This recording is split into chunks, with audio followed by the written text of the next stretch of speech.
Hi friends, இந்த வீடியோவில் நம்ம ஒரு முட்டை போண்டா ஈஸியாக சிம்பிளாக எப்படி பண்ணலான்னு தான் பார்க்கலாம் வாங்க.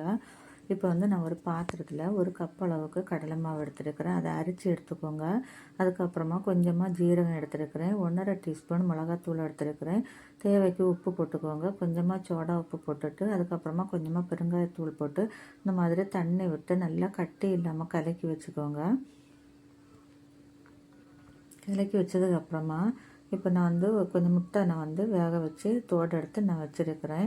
இப்போ அது அங்கே இருக்கட்டும். இப்போ எண்ணெயை பாத்திரம் ஸ்டவ்வில் வச்சுக்கோங்க.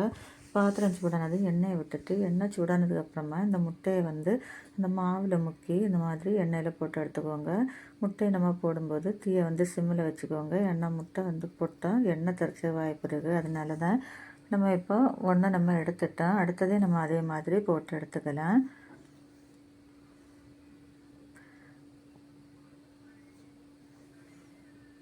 பாருங்கள், ஈஸியாக சூப்பராக நம்ம முட்டை போண்டா போட்டுட்டேன். நீங்களும் இதே மாதிரி ட்ரை பண்ணி பாருங்கள். இந்த வீடியோ பிடிச்சா ஒரு லைக் பண்ணுங்கள், ஷேர் பண்ணுங்கள், சப்ஸ்கிரைப் பண்ணுங்கள்.